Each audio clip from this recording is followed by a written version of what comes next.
नमस्कार दोस्तों, स्वागत है आप सभी का जेईई एग्ज़ाम प्रिपरेशन के यूट्यूब चैनल पर।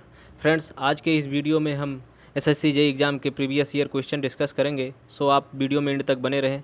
शुरू करते हैं friends.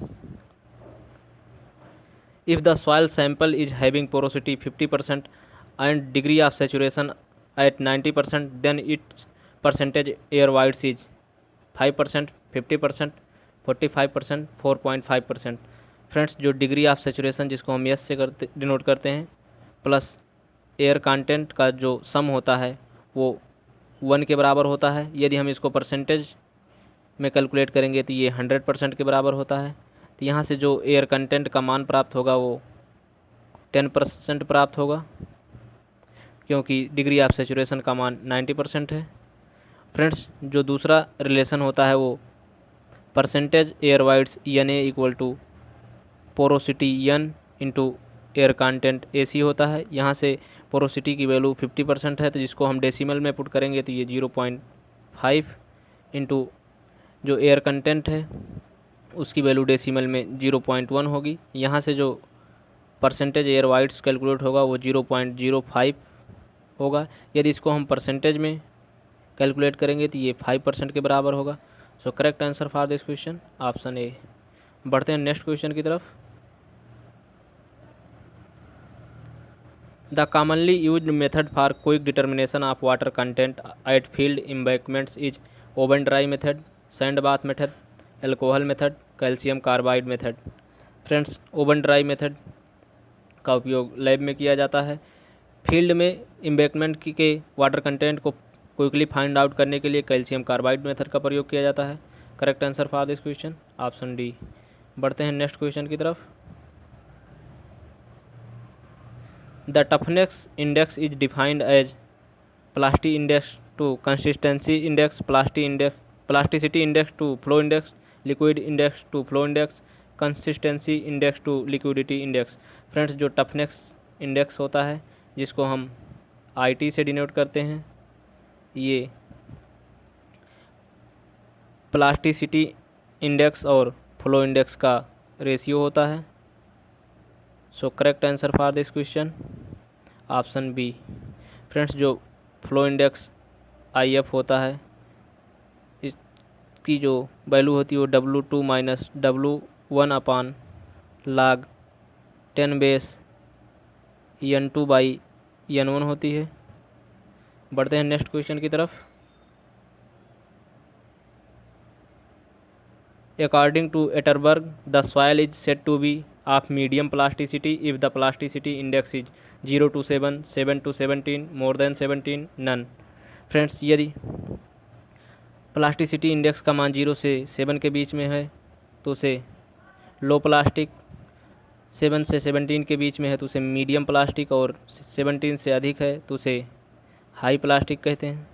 Correct answer for this question option B. जो प्लास्टिसिटी इंडेक्स IP होता है ये लिक्विड लिमिट और प्लास्टिक लिमिट के अंतर के बराबर होता है। IP equal to WL minus WP। बढ़ते हैं नेक्स्ट क्वेश्चन की तरफ।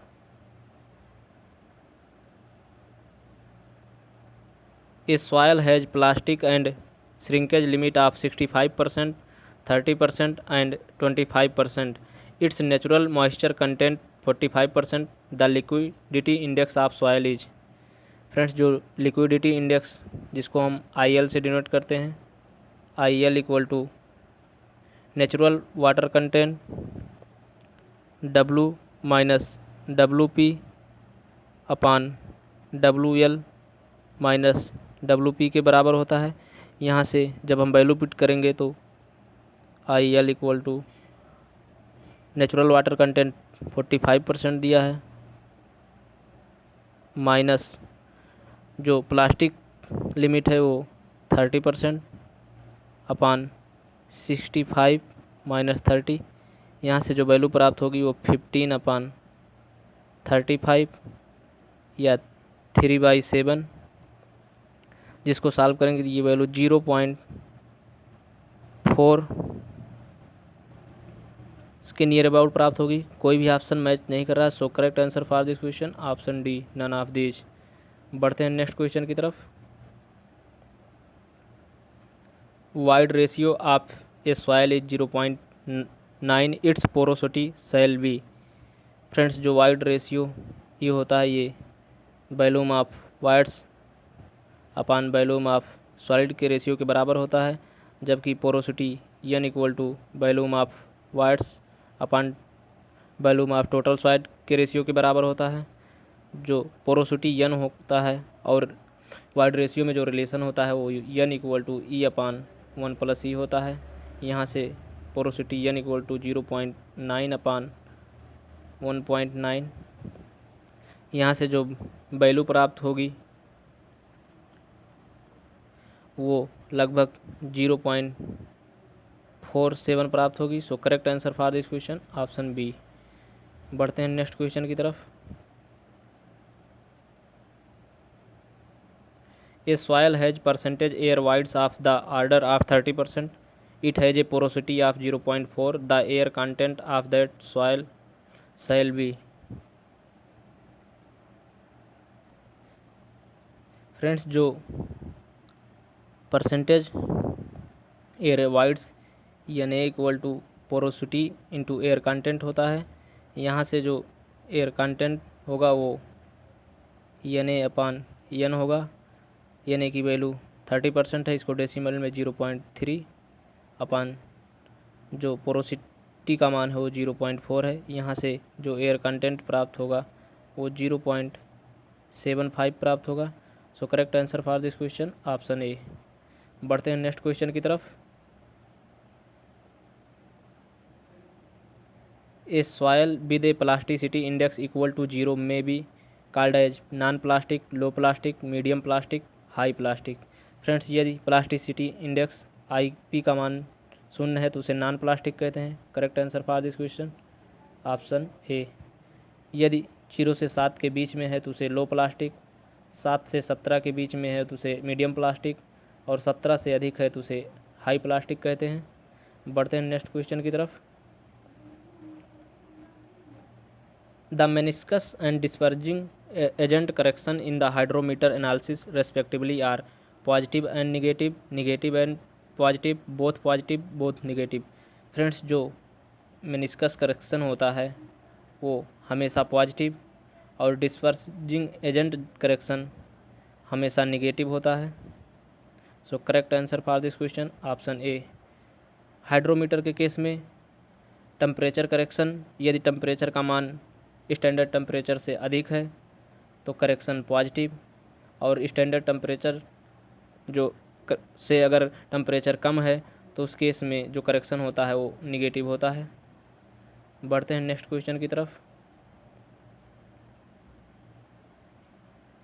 If void ratio is 0.67, water content 0.188 and specific gravity is 2.68, the degree of saturation of soil is 25%, 40%, 75%, 60%। Friends जो degree of saturation S equal to GW upon e होता है। यहाँ से जब वैल्यू पुट करेंगे 2.68 into 0.188 अपान 0.67 से ये कट जाएगा 4 टाइम। यहाँ से जो डिग्री ऑफ सेचुरेशन का मान प्राप्त होगा वो 75% प्राप्त होगा। So correct answer for this question option C. बढ़ते हैं नेक्स्ट क्वेश्चन की तरफ। The moisture content of soil below which the soil volume become constant is called the liquid limit, plastic limit, shrinkage limit, all of these.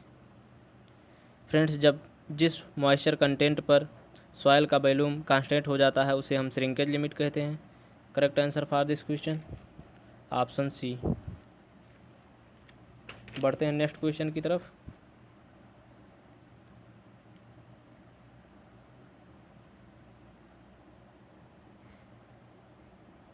If the voids of a soil mass are full of air only, the soil is termed as air entrained soil, partially saturated soil, dry soil, none of these।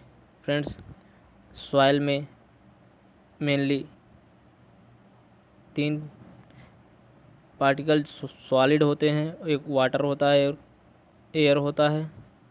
यदि उसमें total wides जो हैं वो totally air से fill हो तो उसे हम ड्राई सॉइल कहते हैं। Correct answer for this question option C. और यदि टोटल वाइड्स वाटर से फिल हों तो उसको हम सैचुरेटेड सॉइल कहते हैं। और यदि उसमें एयर, वाटर और सॉइल सॉलिड तीनों प्रेजेंट हो तो उसे पार्शियली सैचुरेटेड सॉइल कहते हैं। बढ़ते हैं नेक्स्ट क्वेश्चन की तरफ। Pycnometer is use to determine water content and void ratio, specific gravity and dry density, water content and specific gravity, none of these. Friends, जो पिक्नोमीटर होता है इसका प्रयोग वाटर कंटेंट और स्पेसिफिक ग्रेविटी को find out करने के लिए किया जाता है। Correct answer for this question option C. Pycnometer से वाटर कंटेंट फाइंड आउट करने के लिए जो फार्मूला होता है, water content W equal to W2 minus W1 upon W3 minus W4